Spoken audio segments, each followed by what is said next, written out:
From Pele's emotional funeral. In only his second day in office, the new Brazilian president came to pay his respects to the man who'd given so much to his country. Pele's last fixture was a private family funeral at the world's tallest vertical cemetery. To a player passing on the pitch. These are the most heartbreaking moments in football. Let's kick things off with the most disturbing story in Colombian football.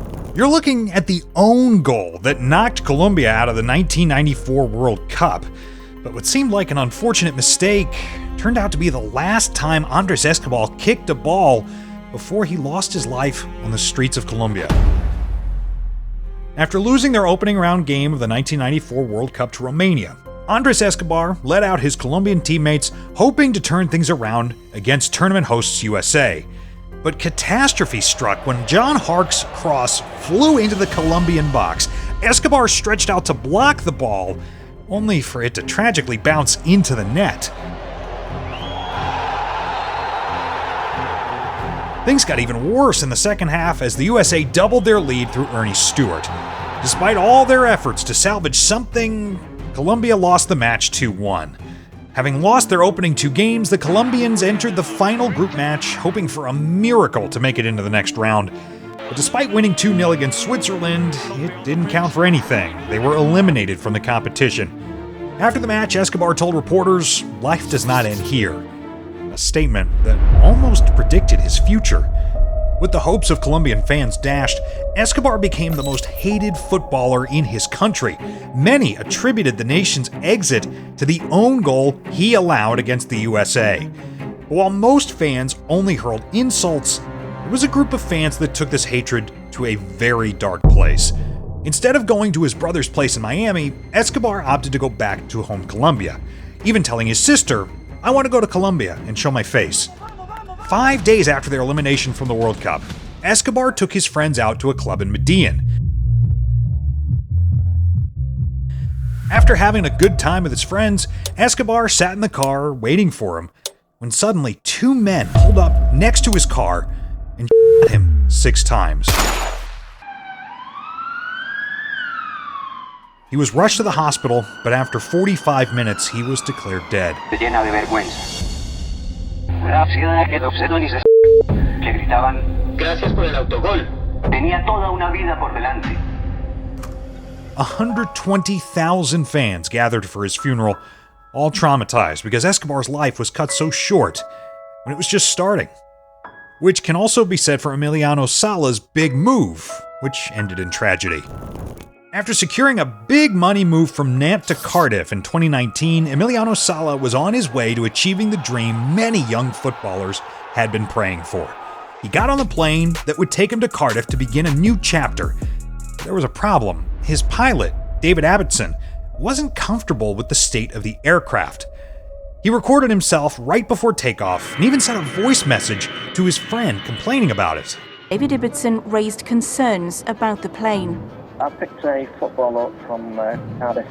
He's just been bought from Nantes. I think it's about £20 million worth or something. They've entrusted me to pick him up in a dodgy Mirage. Normally I have a life jacket in between my seats, but tomorrow we're wearing the life jacket, that's for sure. This aircraft, I think it's got to go back in the hangar. Might be your last chance to have a good old chat with me in a good old boat tomorrow. Normally I have a life jacket. But he wasn't the only one concerned about the safety of the plane. Salah also sent a voice recording to his family. Hermanitos, ¿cómo andan loquitos locos? Hermano, estoy muerto. Así que nada, muchachos. Estoy acá arriba del avión que parece que se está poca de a pedazo. 1 hora y media no tiene novedades mías. No sé si van a mandar a alguien a buscarme porque no me van a encontrar, pero ya lo saben.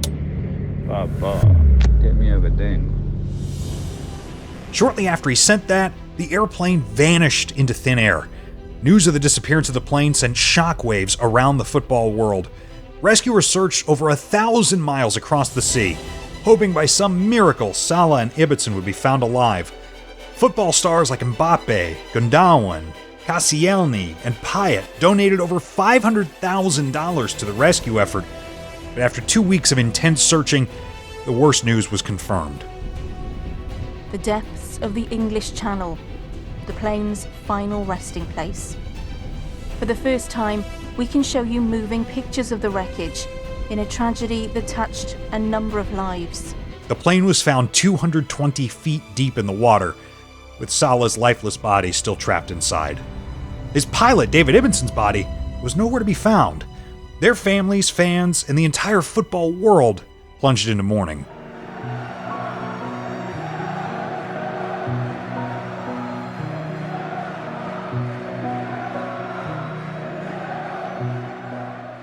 This tragic death reminded everyone how footballers face the same risks as everybody else.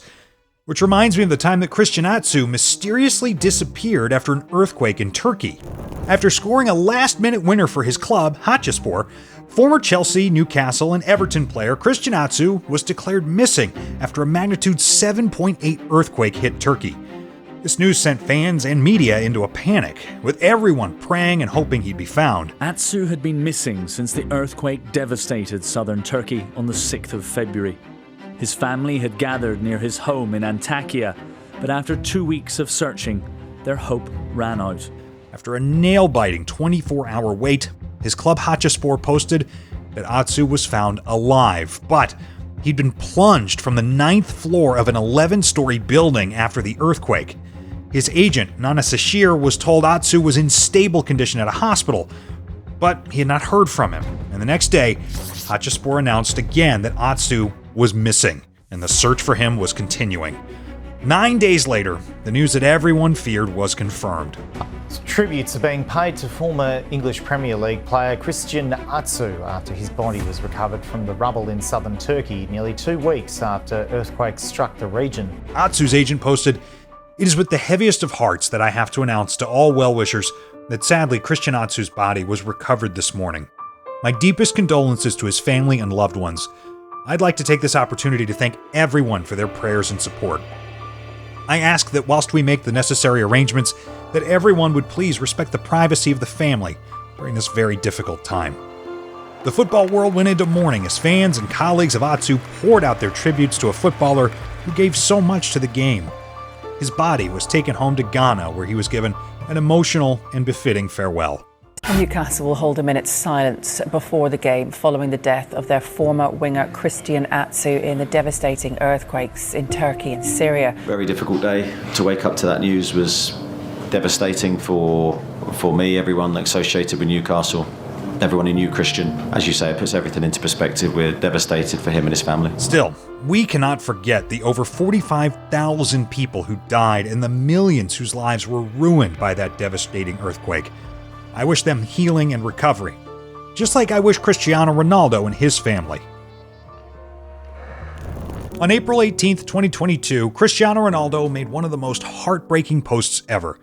It read, "It is with the deepest sadness we have to announce that our baby boy has passed away. Only the birth of our baby girl gives us the strength to live this moment with some hope and happiness. Our baby boy, you are our angel. We will always love you." The post confirmed that Ronaldo and his partner Georgina had lost one of their newborn twins. This is with me. It's something that I want to hold for the rest of my life. And pass through in that moment was probably the most difficult moment that I had in my life, me and my family especially. The entire football family poured out their tributes and love to the Ronaldo family, wishing him peace and strength in that difficult time. The next day, Manchester United went to Liverpool for a Premier League match at Anfield. In the 7th minute of the game, the entire crowd gave an ovation to Cristiano Ronaldo, who was at home grieving. Now, it is a great moment where Anfield rises in support of Cristiano Ronaldo. This fan-led minute's applause. Certainly not just the Manchester United fans, all of the Liverpool fans right the way around Anfield. Football comes together. Everybody in football knows what's really important. And that is what has happened to Cristiano Ronaldo. And that's a wonderful moment of support for our number 7 with a minute's applause. Considering the rivalry between Liverpool and Manchester United, this was an emotional tribute. As the words, "You'll never walk alone," echoed throughout the stadium, it reminded us of how football is the one thing that connects us all together. Which reminds me of the death of a young football fan that brought everyone to tears. Very sad news. You'll all remember Bradley Lowery, who was the Sunderland fan, who was a mascot for Sunderland quite a few times last season. We know that he was best friends with Jermaine Defoe. We saw Jermaine Defoe break down in his news conference at Bournemouth yesterday because Bradley's condition was deteriorating. He suffered from neuroblastoma. Give him 2 minutes, yeah? But it's just, it's difficult, and I suppose it puts stuff into perspective. I mean, there's not a day that goes past where, where I don't wake up in the morning and sort of like check my phone or think about little Bradley, because his love's genuine and I can see it in his eyes when he looks at me. So it's just, it's special, so yeah. Listening to that is just heartbreaking, but it also reminds us to make as good memories as we can with our loved ones. Because one moment they're here, and the next second they might be gone. Just like the time Christian Eriksen's wife saw her husband's life flash before her eyes. On June 12, 2021, 13,000 excited Danish and Finnish fans gathered to watch Denmark face Finland at Euro 2020. 41 minutes into the game, Danish star Christian Eriksen suddenly collapsed on the pitch.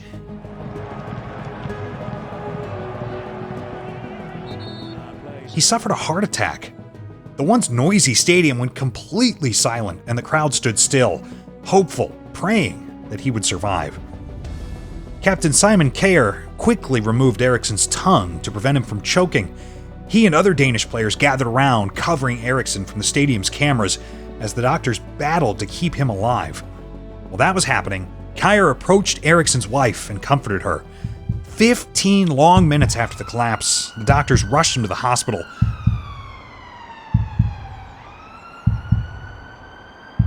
The world eagerly awaited until it was confirmed that Eriksen had survived to fight another day. Fans poured into the hospital, bringing flowers and offering prayers, which is understandable for a man who was dead for 5 minutes.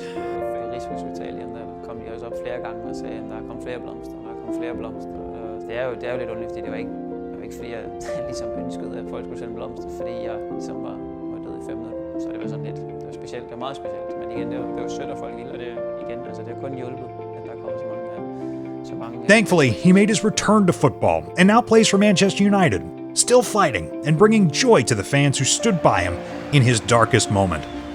But speaking of heart attacks, Abdelhak Nouri's career suffered a worse fate when he collapsed on the pitch. During a preseason friendly between Ajax and Werder Bremen, a 20-year-old Nouri collapsed, suffering a cardiac arrest. The first aid rushed to try to stabilize him, but he was eventually taken to a hospital via helicopter. 5 days later, Ajax announced that Nouri had suffered permanent brain damage and may never be able to play football again. The news broke the hearts of his fans, who applauded in the stadium in front of his brother. Others made their way to the Nouri family home to show their love and respect.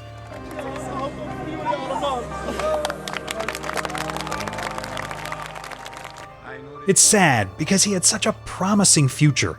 His journey with Ajax began when he was just 7. He captained the team throughout his time at the academy, and when he made his senior debut, he showed the world why he was rated so highly by Ajax. Mag ik hem nemen?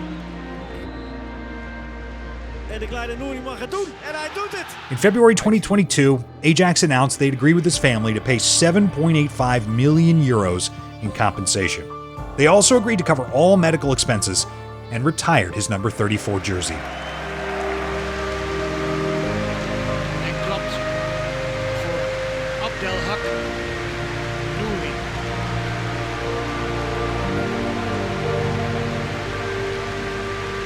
Staat zijn broer, daar staat zijn vader.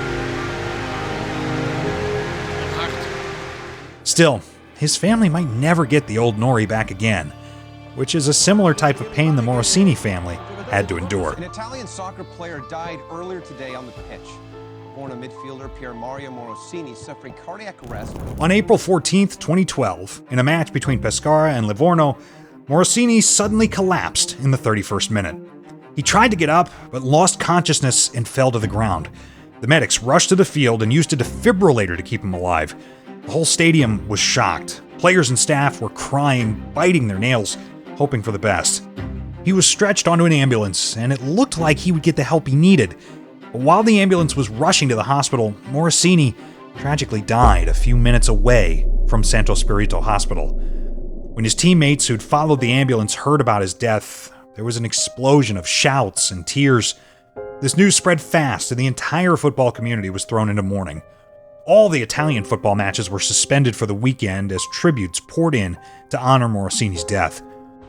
An Italian soccer player died earlier today on the pitch. Livorno midfielder Pier Morosini suffering cardiac arrest and collapsing during a Serie B match. As a result, all Italian matches this weekend were called off. In his funeral, thousands of fans lined the streets of Bergamo, applauding and touching his coffin as it passed. The only family he had left was his disabled sister, who had now lost her only hope of surviving. I can't imagine how painful it is to lose family to the cold hands of death. Which reminds me of the time Suri Die lost his father. As the national anthem of Ivory Coast blasted in a World Cup match against Colombia, Suri Die suddenly burst into tears. His teammates tried to console him, but Die wanted to let everything out.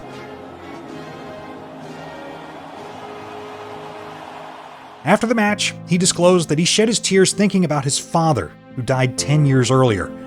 Watching those tears run down his cheeks again makes me wonder, how long did he bottle that pain in? But for Derek Formella, he got the worst possible news minutes before kickoff. 3 hours before he was about to play a USL match for the Sacramento Republic, Derek Formella got the news that his father had lost his long battle with cancer.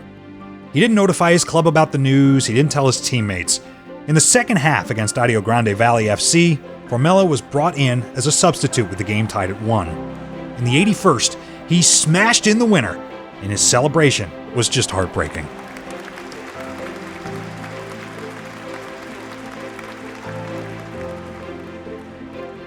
That one was for you, Papa. That one was for you. But what happened to MarkVivien Foe sent an entire country into darkness. On June 26, 2003, Cameroon went head-to-head with Colombia in the Confederations Cup. With a few minutes left on the clock, the indomitable Lions of Cameroon were leading 1-0. When suddenly, MarkVivien Foe collapsed on the pitch. At first, it looked like a minor injury, but when he wasn't moving after a few seconds, everyone realized it was serious.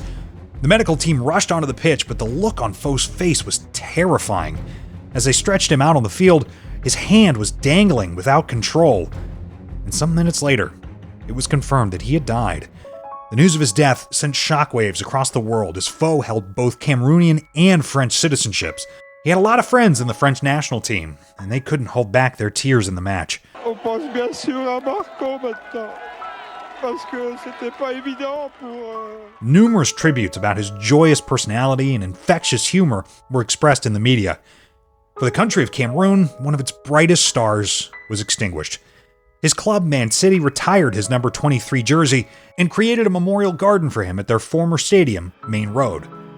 The government of Cameroon gave him a state funeral, a befitting tribute to a player who was loved by fans across the world. Speaking of fans, a lot of the new generation of Man United supporters might not know that the club went through its darkest period in 1958. After defeating Red Star Belgrade to advance to the semi-finals of the European Cup, the airplane carrying the Manchester United team and supporting staff stopped to refuel in Munich, Germany. After refueling, the two pilots twice abandoned takeoff because they noticed a fault in the left engine. Ignition boost switches off. Ignition boost switches off. The passengers returned to the airport lounge. By then, it started snowing heavily, and it looked unlikely they were going to return to England that night. But fearful to be behind schedule, the captain called the players back and the staff for the third attempt at taking off. Uniform, I'm ready to taxi, over. Beeline 609, your clearance void, you've got airborne 5. Understand, valid till 04. As the plane was gaining speed to take off, though, power suddenly dropped, making it impossible to lift off the ground. Despite their best efforts, the aircraft skidded off the runway and crashed. Full power again. The pilots know what they're doing. Something goes wrong.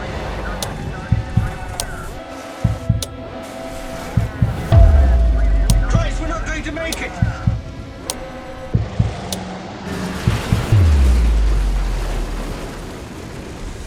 Seeing the flames inside the cockpit, the pilot feared the plane would explode, so he ordered everybody out.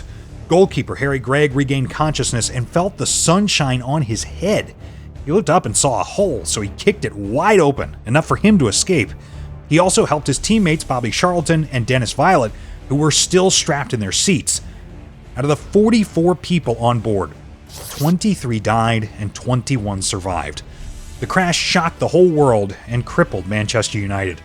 The crash decimated the spine of the team nicknamed the Busby Babes. It took Manchester United over 10 years to recover from that tragedy. Sir Busby rebuilt the team and won the 1968 European Cup. Their victory dedicated to their mates who died in that cold afternoon in Munich. But for the fans of Bradford City, their celebrations were taken over by fiery flames. On the final day of the 1985 3rd Division season, the fans of Bradford City FC were in a celebratory mood. Their team received the 3rd Division trophy. A few minutes before kickoff, a TV pundit noticed a small fire in the main stand. In less than 4 minutes, the flame engulfed the whole stand because of the wind. The flames. The game is actually stopped here at Valley Parade. Before that, there was a certain amount of shaking of fists and a bit of a hoo-ha at that far end. And they're running out of the ground now from that far end at this moment. And I'm hoping that the police, I can see some policemen's helmets over there. As panic started, some fans were able to escape onto the field. Some got trapped in their seats.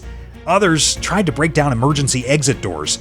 But despite the best efforts of many, 56 people died and 265 more were hurt. This felt like a tragedy that was bound to happen. The Bradford Stadium had an olden-day design. The roof was made of wood, and so was that main stand. There had been several warnings on the need to modernize that structure, but the response was too late.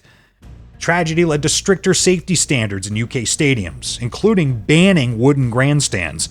It became the catalyst for the mass modernization of stadiums across the country. For the families of those who lost their lives that day, the pain will never go away. Just like the Liverpool fans who remember April 15th, 1989. Leading to the highly anticipated 1989 FA Cup semi-final between Liverpool and Nottingham Forest, the Liverpool fans traveled in the thousands to Hillsborough Stadium in Sheffield to support their team. Being the away side, the Liverpool supporters were allocated a small section of that stadium, but since many of them arrived early, they decided to remain outside. But as the time for the match got closer, thousands of supporters suddenly converged on the only entrance they were given. This resulted in a huge buildup of people outside the stadium who could not get in. Their voices could be heard cheering from the outside as the teams made their way onto the pitch. Seeing how dangerous that crowd buildup was outside, a policeman radioed to request kickoff be delayed, but the request to delay it by 20 minutes was denied. Amid the increase in safety concerns, the police decided to open 2 more gates to allow more people in, but that turned out to be a costly mistake. Thousands rushed into the stadium, creating pressure at the front. People were pressed against each other by the fencing beside them and the crowd behind them. Realizing the situation was out of control, a police superintendent ran onto the pitch to get the referee's attention. That stopped the match. At that point, people were climbing the fence to escape the crush. Some made holes in the perimeter fencing to escape, but the unlucky ones died while standing to cheer their team on. 97 people died that day, and 766 more were hurt. It's the deadliest disaster in British sports history. Condolences flooded from around the world, led by the Queen, Pope John Paul II, US President George H.W. Bush, and the entire football community. A circular monument was erected with the names of those that died. Every year, fans gathered to pay their respects to them. But this wasn't the only time a disaster of this magnitude occurred. In 1964, in a match between Argentina and Peru, the Argentines were leading 1-0 with 6 minutes left in normal time. The Peruvians scored an equalizer, only for the referee to cancel the goal. The decision got the Peruvian fans angry. They invaded the pitch to express their disappointment. The fans who remained in their seats kept throwing bottles and other things onto the pitch, and in retaliation, police fired tear gas into the stands and took warning shots in the air to prevent further violence. This caused panic among the crowd, who rushed to the exits to avoid being gassed.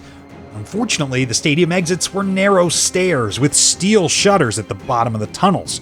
The panicked supporters rushing downstairs pressed those in front against the steel shutters, and as a result, people died from the extreme pressure as the shutters finally burst open. In retaliation, the crowd started rioting, destroying private property, which led to even more clashes with the police. To stop the rioting, the Peruvian government declared a state of emergency and enacted martial law. In the end, over 328 people died, and 1,000 more were hurt. This is just heartbreaking. I hope they all made it to heaven, where they can watch legends like Maradona, who passed away in 2020. For many football fans across the world, especially Argentines, Diego Maradona wasn't just a footballer, he was a god who came to live among us men.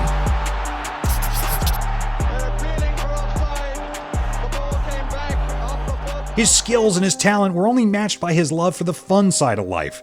So when he died, millions of fans were plunged into mourning. When he was alive, maybe one thing he loved above everything else was his daughter. Since she was a child, they would play together and watched football matches together, especially matches that involved his beloved Boca Juniors. So when they dedicated a goal to her father after he died, she just had to cry it all out.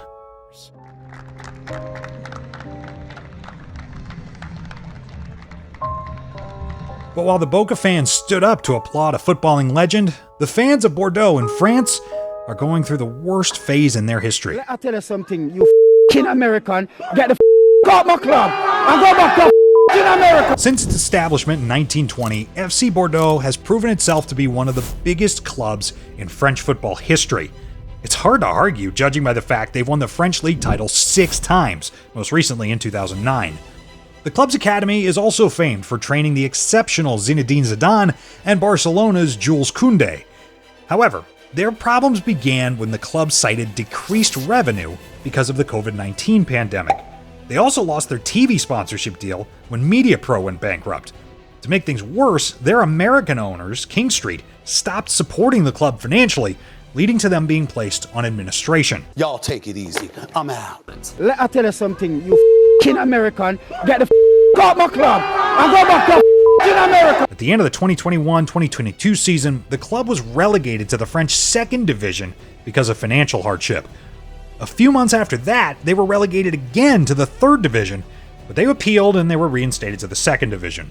A ray of hope came when Fenway Group, the owners of the Liverpool Football Club, offered to buy the team, but when that deal collapsed, it turned out to be the beginning of the end. At the end of the 2023-2024 season, the club was yet again relegated to the 3rd Division because of financial problems.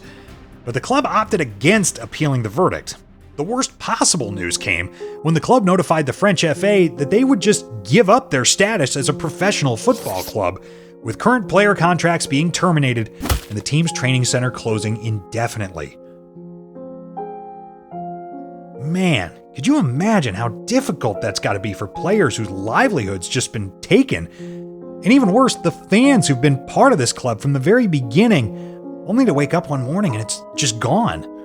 It's the same way Chapecoense fans witnessed their club crumble in one of the darkest moments in football history. That devastating plane crash with the Brazilian soccer team on board, this young fan is mourning this morning. 2016 looked to be the year for Chapecoense fans as their team made it to the final of the Copa Sudamericana. The anticipation was high, the joy was overwhelming, the hope of victory was felt all around the club. When the day came to travel for the final, the club chartered an airplane that would take them to Medellin. This was the same aircraft used by the Argentine national team just some days earlier to go to a World Cup qualifying match. While the fans were buzzing to see their team play in the final, they heard the worst possible news.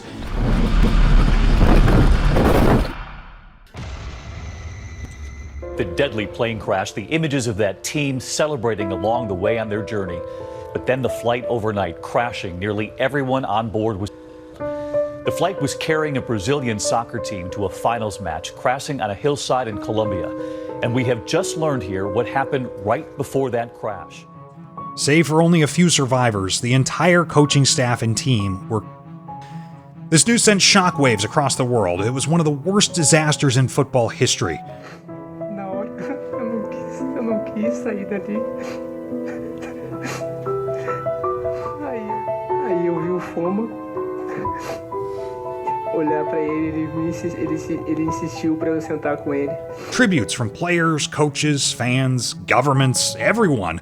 The world was connected by the deep pain of this tragedy.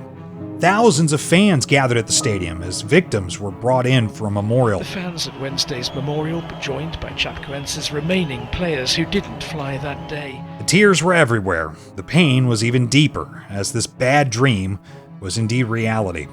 But this tragedy showed the true power of football. Their opponents, Nacional, requested that the Chapecoense team be crowned the Sudamericana champions. Donations came in from all over the world, and players offered to play for the club for free to help it recover.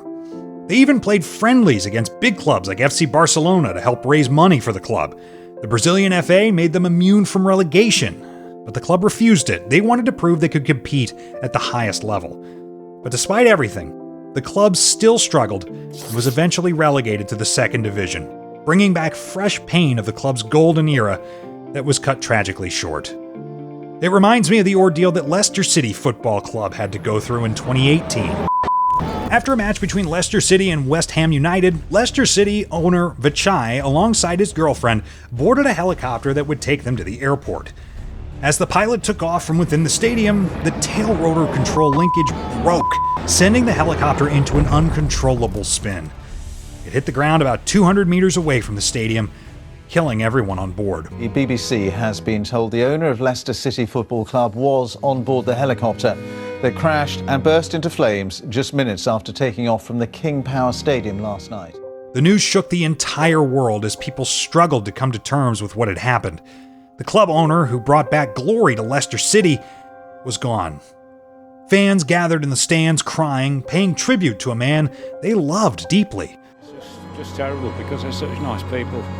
Really genuine, humble people that care for the community and for the club and the people. It's just terrible.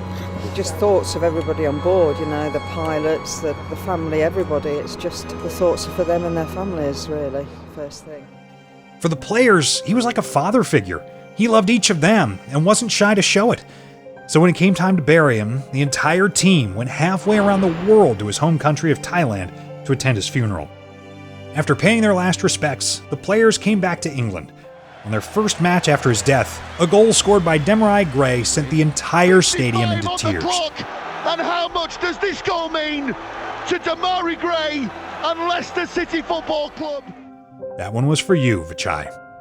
But not everything on this list is tragic, because for Cristiano Ronaldo, July 10th, 2016 will live forever in his memory. After battling their way to the Euro 2016 final, Cristiano Ronaldo led his teammates out one last time, hoping to make history. But halfway into the first half, an injury to Ronaldo meant he couldn't continue the game.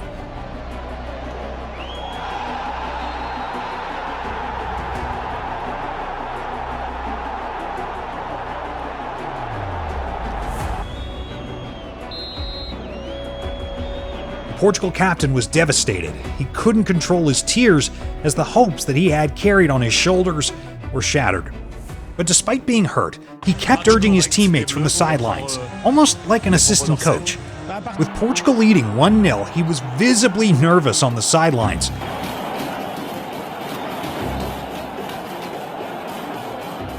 But when the referee blew the final whistle, he let it all out.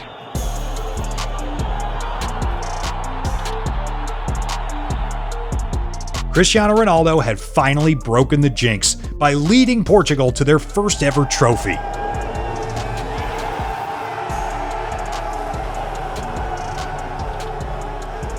Six years after that, Lionel Messi achieved what might have settled the GOAT debate.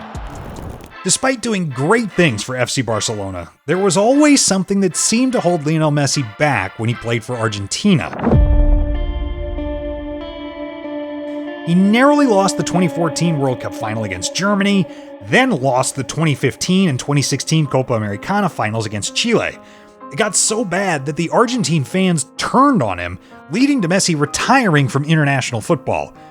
But after he had a change of heart, he came back to the team and finally led them to victory in the 2021 Copa America final in Brazil. But the run is over now. Argentina are champions of South America. Neymar and Messi embrace. Finally comes to an end. Tears as well, not just on the pitch.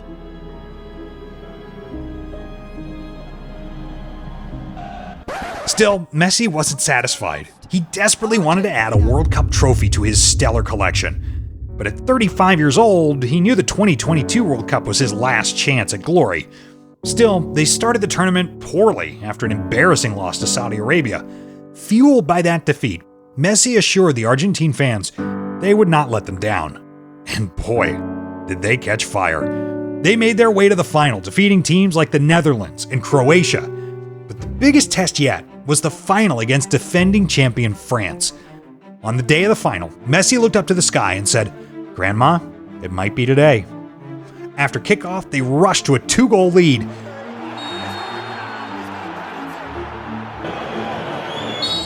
breath, a heartbeat.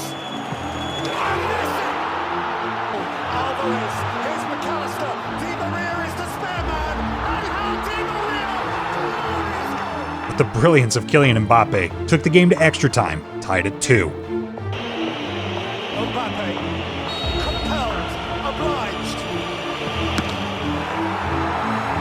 France just might. Mbappe, Thuram, Mbappe! Messi added a third, which was cancelled out by Mbappe yet again.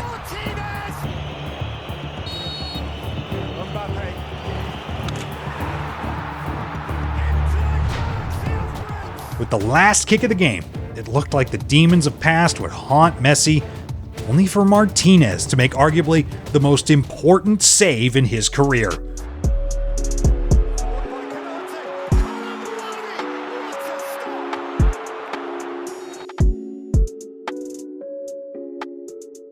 After the final penalty kick that won Argentina the World Cup, Messi fell to his knees in tears. His teammates swarmed him to celebrate. They couldn't believe it. They were the champions of the world, all thanks to the incredible performance and leadership of their star player, Lionel Messi.